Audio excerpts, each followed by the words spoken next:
Dane Fox walked into the kitchen, put fresh water in the kettle, and began heating it on the stove. Then he leaned against the nearest counter. He knew that Mother wanted to talk to Leia alone. He figured that made sense.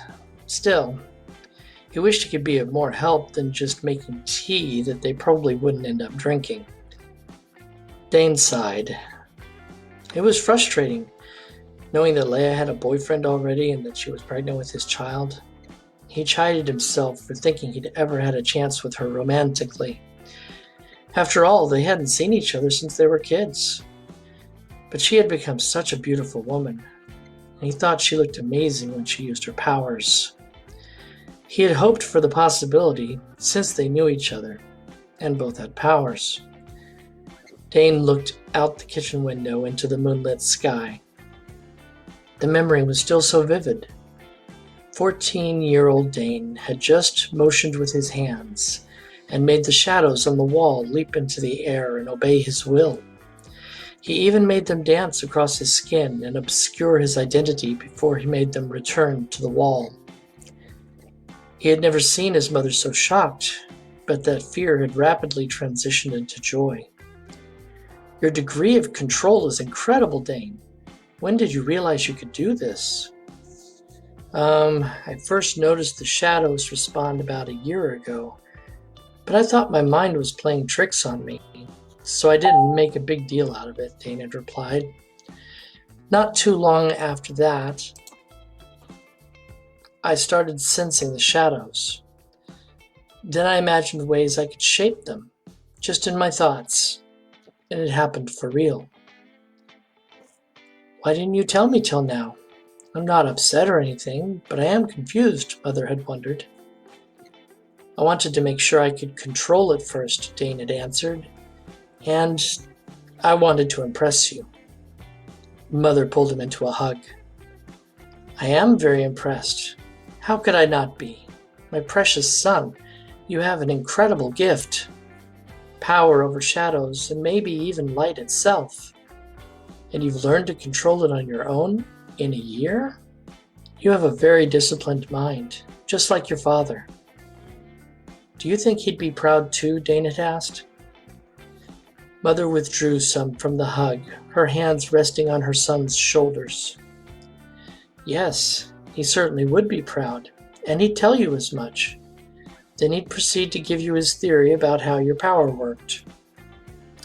Mother gave a slight chuckle, and her smile made Dane think she was reliving memories of her time with Dad. "And about 15 minutes later, you might wish you hadn't told him anything," she had continued. "But he had his charms, much as you do." "Mother, I'd always imagined that one day I'd have powers like yours. Fox powers," Dane had said. "Is any part of you disappointed that I'm different?"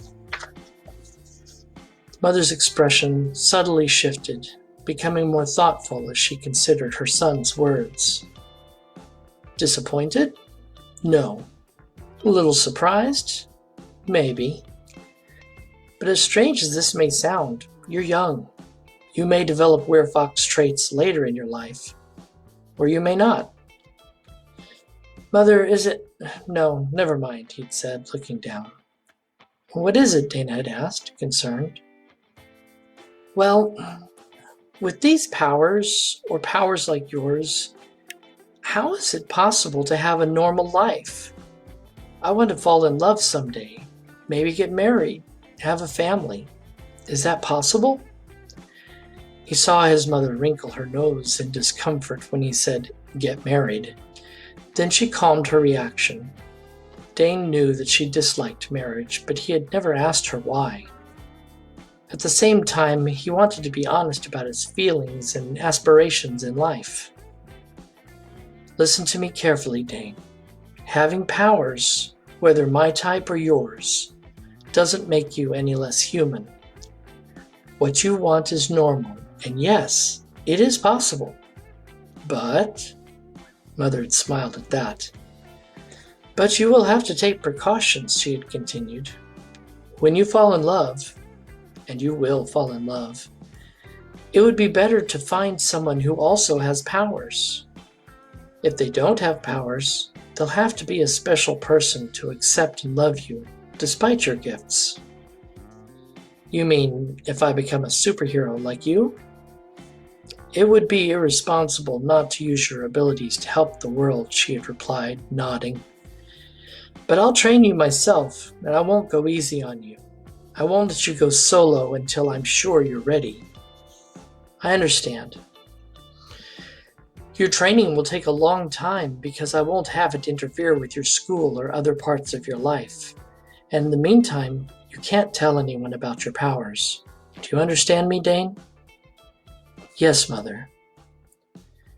The high-pitched whine of the kettle startled Dane out of his reverie.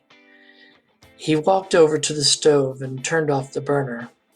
Then he poured the bubbling hot water into 2 mugs, inserting 1 tea bag in each so they could steep.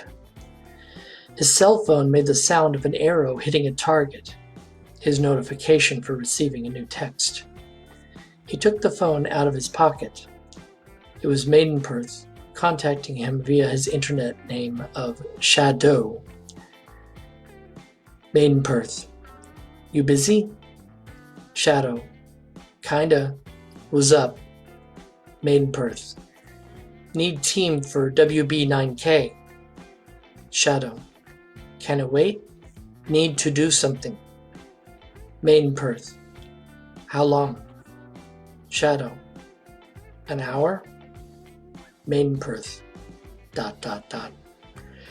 Maidenperth, okay, but only for you. Don't be late. Shadow, okay. Maidenperth was a 25-year-old woman named Amanda Franklin. As her name suggested, she lived in Perth, Australia. She and Dane had met through a massive multiplayer online role-playing game, MMORPG, called Warblades 9000, and used a visual chat client in combination with the game. Amanda was tall and curvy, fair-skinned with freckles and red hair. Dane enjoyed Amanda's forthrightness and quirky sense of humor. They were both attending college. However, neither of them had any plans to leave their countries to meet in person. This arrangement gave them the illusion of a relationship without any real consequences. The only downside was the same as the advantage. There was no chance of this relationship progressing beyond what it was. Dane looked at the kettle and the steeping tea in the cups. He listened to Leia and his mother talking in the other room. How could I consider falling for Leia so easily? If she were available and interested, would that be cheating on Amanda? I didn't even think about Amanda once I saw Leia. It was like I was in a dream. He'd believed that Leia could better understand him because she had powers. That chance for a real relationship, according to the standards Mother had set, made him forget about everything and everyone else. He wanted someone he could love and who could love him back. Someone he could build a future with. Someone with powers. But how realistic is that? Leia isn't available. He knew he needed to let go of any romantic inclinations he had towards her. However, that wouldn't be easy. He thought she was an incredible young woman. The talking in the other room stopped. Dane decided that it was an opportune time to go back in there with the tea. Dane, thanks for making the tea, but I need you to walk Leia home. Of course, Mother, Dane replied, setting down the cups on the counter. Dane stood at the door as Mother gave Leia a gentle hug. He sympathized with how stunned and bewildered she seemed. Her walk was slightly unsteady, so he was ready to assist her if needed. He opened the door for her and assured Mother of her safety with one look. Even so, he didn't need to look back to know she was still watching him and Leia. 15 minutes later, Dane and Leia were within sight of the Hamilton residence. He glanced at her ever so often. Thanks for doing this, Dane. I didn't think I was okay enough to walk home alone. Oh, it's my pleasure, he replied. You've had to take in a lot tonight. You think? I don't have to be a telepath to figure out that he likes me. Should I be flattered or disturbed? think I'll go with flattered, but I don't want him to get the wrong idea. The well-lit neighborhood was relatively new in Digby, probably less than 5 years old. There were new-looking vehicles in the driveways and children's toys, wading pools, and bicycles in the yards. It was an upper middle class area. At one house, a middle-aged white man watered his yard while talking with his teenaged son. A 30-something Asian man and woman in matching blue outfits ran by. A 20-something African-American man with his long, straightened hair tied back in a ponytail worked at repairing his SUV, while his Hispanic wife sat in a chair on their porch, talking with him and paying attention to their newborn child. "This is going to change everything," Leia said, looking down at her stomach. "Having a kid." Dane kept walking beside her, but he was silent. The temperature had dropped some since the sun set. However, the breeze was still warm. "Do you think your mom's going to tell my folks?" Leia looked at Dane. "No, she'll let you do it," Dane replied. "But she'll call them or stop by tomorrow to make sure." "Ah, she's that kind of mom. I imagine you didn't get away with a whole lot." Dane looked down as they walked, a self-conscious smile crossing his face. "That's an understatement," he answered. "After what happened to Dad, you could say she was very protective of me." "Mind telling me what happened?" Leia asked. "No, I don't mind. Mother was part of a team of superheroes called the R-Men. They had a headquarters that my dad and the team leader constructed out of an asteroid. My dad was a scientific genius who developed a lot of revolutionary tech for the team. High-speed shuttles, advanced armor, a teleporter system." Leia's eyes widened, both in amazement and curiosity. "Seriously? A real teleporter?" she blurted. "Like, 1 second you're on Earth and another you're in space?" "It took more than a second from what Mother told me, but yeah, that's basically how it worked." Leia noticed Dane's contemplative silence. He looked sad. "One of their most powerful enemies attacked them on the station," he shared. "His name was Killer Knight.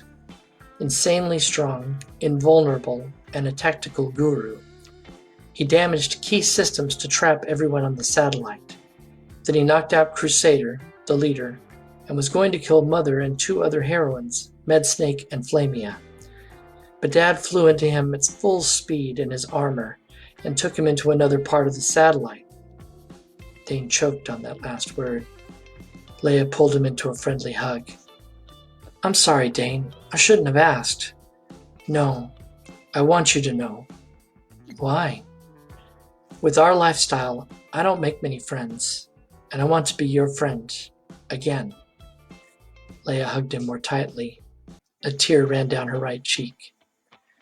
"I could use a friend like you right now," she said. "One who knows I have superpowers, an evil super bio mother, and a baby on the way. No secrets." "No secrets," Dane agreed. "And thanks." They walked for about a block without saying anything. "Dad took Killer Knight away from the rest of the team into a very damaged portion of the satellite," Dane continued. "He remotely fixed the teleporter and sent Mother, Crusader, and the others back to Earth. Then Dad self-destructed the whole satellite with a series of nuclear charges. Neither of them survived." "A hero," Leia said with tears in her eyes. "Your dad's such a hero." "Yeah," Dane considered, forcing a smile. Leia was grateful that Dane waited for a moment outside as she walked up to her front door. She tried to wipe away her tears, but didn't quite succeed. She looked back at him and smiled, silently thanking him. Okay, so that is Chapter 5. That is where we're going to cut off for the time being on Mindfire. We'll be back tomorrow. And tomorrow I will start reading from Jordan's World, the first book in the Jordan of Algorand series. And I will be reading the prologue, which is short, and chapter 1.